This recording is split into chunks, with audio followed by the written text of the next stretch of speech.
From classrooms to careers, bright futures are near as K-12 and beyond, empowering educators right here. Tune into AUK 98.7 where excellence begins.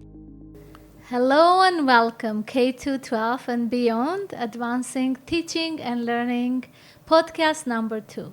And today here at the studio, we have practitioners, those warriors who go out there and make the learning magic happen.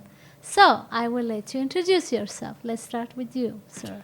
My name is Tom Hayes, and I'm an instructor at the American University of Kurdistan in philosophy, geography, and many other things.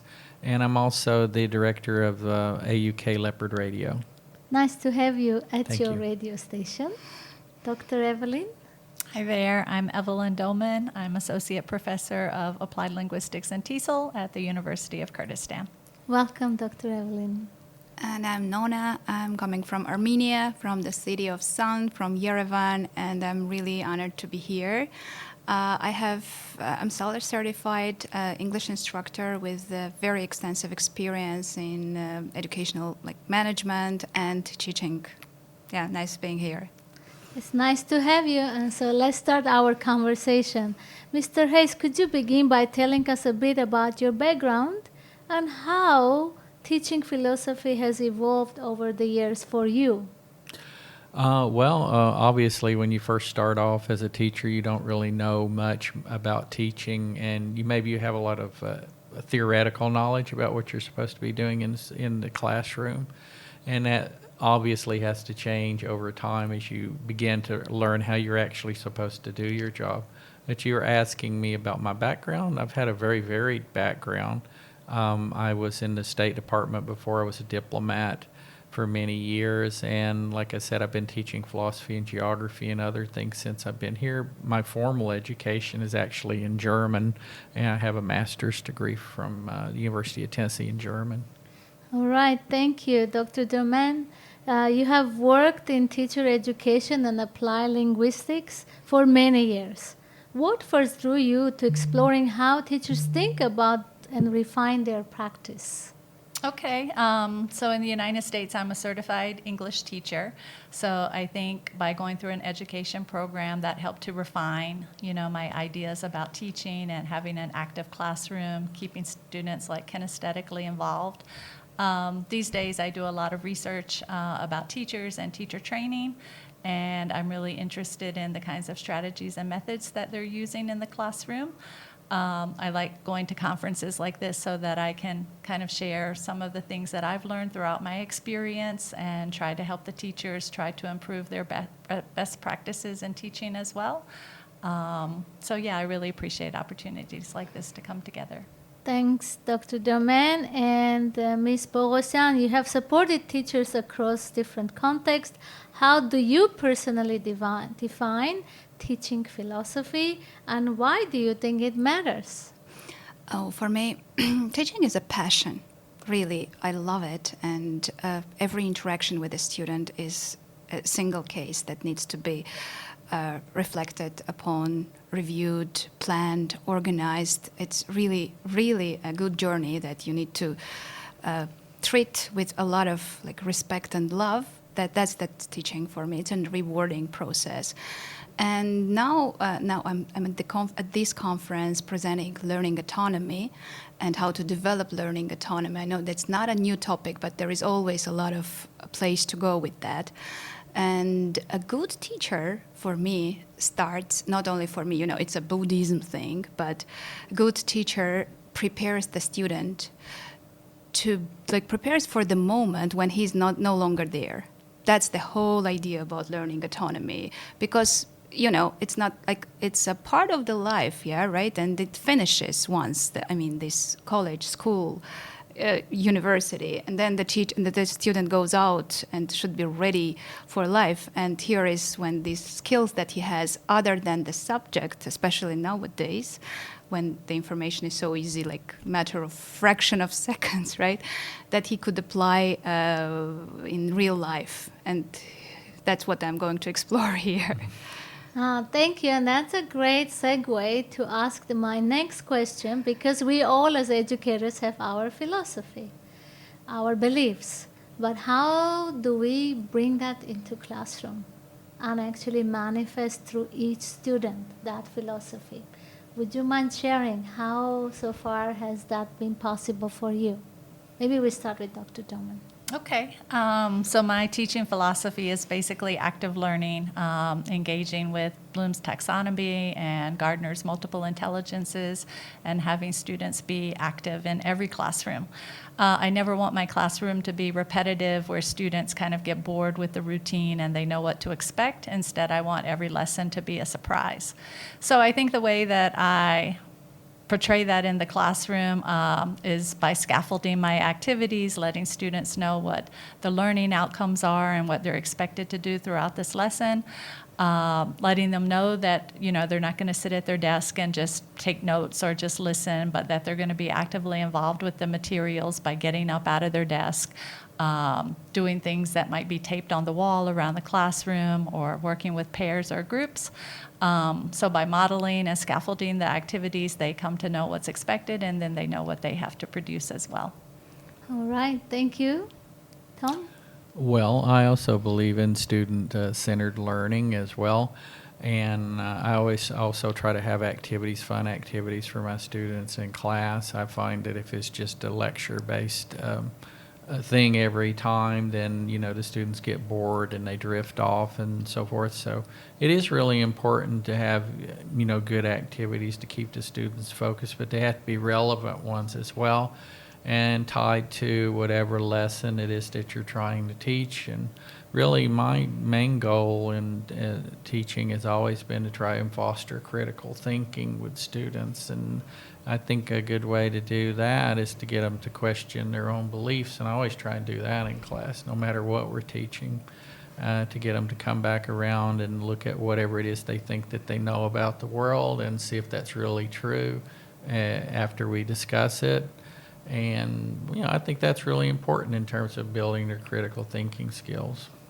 So now 2 of you are working in Kurdish context. Do you want to add something, Mona? No, I was just thinking what I could add here. Shall I start with lesson planning? Because this is very important for me. Every detail, every problem that could arise, and anticipate the problems, finding materials and finding them authentic as possible. So everything is important. Critical thinking, Socratic questions, asking a lot, eliciting from them more than you can give them. So this intrinsic motivation is inside. I'm a mom of 2, and I also apply this. I try to apply this in the family too and teach them. And I see that when you give them this charge of taking control, taking control or the charge over what they are doing, they become these actors in active learning, not just passively following instructions. It's dull. It's like you're having your own business, when you do it for yourself. And that's very important. Mm-hmm. Everything you mentioned and everything you do, guys, like teachers, my respects. Yeah. Everything we do as educators. So from that perspective, you work in the Armenian context and you work in Kurdistan context, and we heard that in Kurdistan there is no lack of access. In fact, if anything, Kurdistan is leading. But what is lacking is those skills that students, after when they graduate, they don't have those marketable skills to actually charge back into workforce. Now, you as educators, as you think and hear that as a challenge, what could you do and what could you tell others to do in Kurdistan? And maybe you, Nonna, know it from the Armenian context. What has been done is not that Armenia wasn't there, that could be learned and maybe implemented here. Let's have a conversation about this. Okay. I'm not sure what your question is. Can you go over that just again? So my question is that what can we change so that the learners actually, when they graduate, they are employable? They have skills that the world wants. Okay. Because it's not that in Kurdistan the students don't learn. They learn. They have the acumen to learn, and they are very talented. But when they finish, they cannot find a job. Well, I think one of the issues in Kurdistan is not that the students don't want to learn, but when they get to us at a college level, they're very deficient. They're very deficient in what they know. So we have to kind of build them up. A lot of times, especially in the public schools here, they really just don't learn as much as they need to. So what you would expect college students to know when they get at this level, they don't have it. And we have to work on that and build it up. And so, I was talking about critical thinking skills before. They don't get any of that, really, as far as I can see, in their public school system. So it's real important to work on that. But also just building their knowledge base is really an important thing, too, because they don't have that. They just don't when they come to us. So what's the challenge, though? Is that the system, the teachers? Well, we can't do anything about this. All right. I mean, from my point of view, maybe that's what this conference is about, is trying to help educators. But as a teacher myself and working with the students, there's not much I can do about what's happened before. I just had to pick up from that point and try and get them to where they need to be. All right, thank you. Dr. Doman. For me, I think the biggest issue facing Kurdistan is the same issue facing the rest of the world, is AI and technology. Students come to university knowing that they have more freedom to kind of do what they want to do in the classroom. So they bring those cell phones with them, and even if you tell them, put your cell phones away, or there's going to be a time and a place for the cell phones, they're still like very focused on checking that cell phone every 30 seconds even. Mm-hmm. So our challenge as teachers is how to, catch their attention in those 30 seconds that they're actually focused. How we can use AI and use those phones for educational purposes so that they're just not on there scrolling and kind of wasting time when they should be learning and listening to the lectures. And how to teach this generation, because the way that I was taught, obviously, in the 90s, how to be a teacher is very different from how teachers today need to teach with this generation of students. I don't blame the students. I definitely think that this generation was born with cell phones in their hand. So it's up to us and up to the system to how to accommodate these students and to make learning more what they're able to do in those 30 seconds at a time when we can keep them focused, and to make sure that they know what they're learning and how they're learning it, I guess. I still believe that teachers, like you said, the problems in Armenia, maybe, I think it's everywhere, or maybe not. Teachers go, like, people that become teachers usually are not the brightest, yeah? We have to acknowledge this, like, not the best students go to pursue the teaching education, so to become teachers. But I believe that it should be like the opposite. Celebrities should be teachers. Like, teachers should be celebrities, stars, really stars, because this is so viral to infect, and they should like go out and to infect the rest. And when you take a control of that, I mean, mobile phones and stuff like that would not compete if they get viral by what you say, how you teach them. And when you love this job, the way like you want them, they feel it, right? Kids and students, they get infected with this viral microbes. It's challenging, but we should be the best out there teaching. I just wanted to add about the cell phone issue, because that is a big issue in university. I used to be the chair of general education here at AUK, and now, I'm just a teacher now.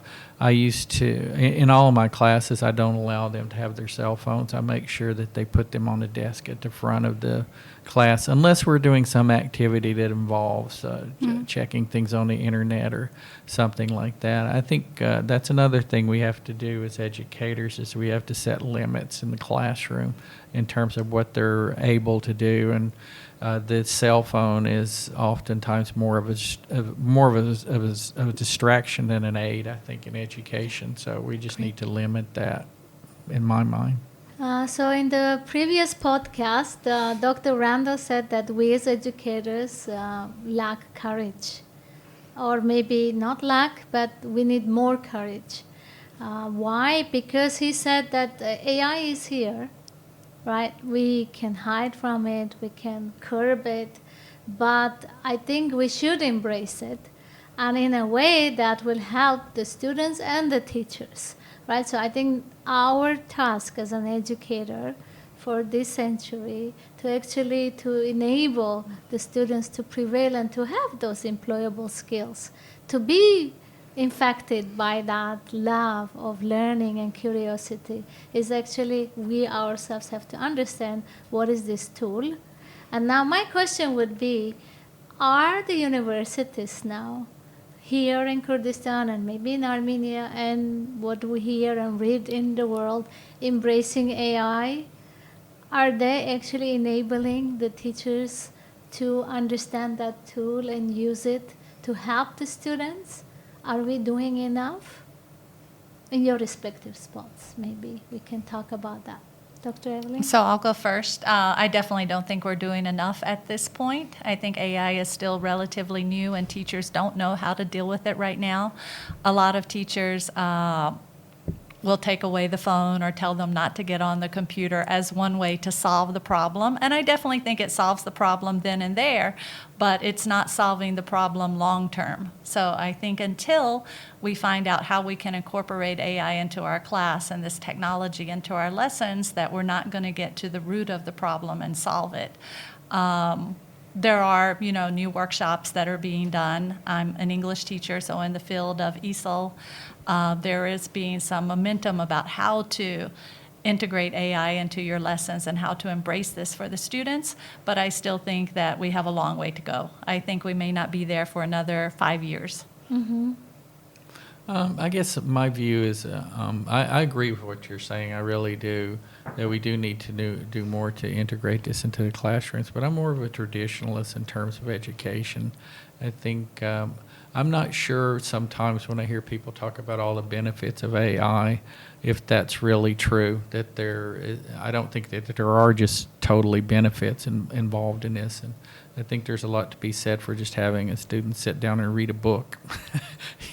If you can get them to do that, there's a lot to be said for that, or to write an essay without having any recourse to using their AI. That helps build their critical thinking skills and their ability to organize. That's very important in life, I Right, think. and their confidence that they know something. However, there are ways to maybe work with that, but this is not the topic of today. Before we go, Nonna, do you have anything to add on this subject? I'm thinking that the brain is always learning. Even if we think that it is not learning, it's still learning, connecting some neural pathways which we will need, and maybe moderate usage or the direct usage, like usage when we really need it. There are plenty of apps and websites which are amazing. Like the same AI, for example, let me bring an example. There is a nice one, Storybird, yeah?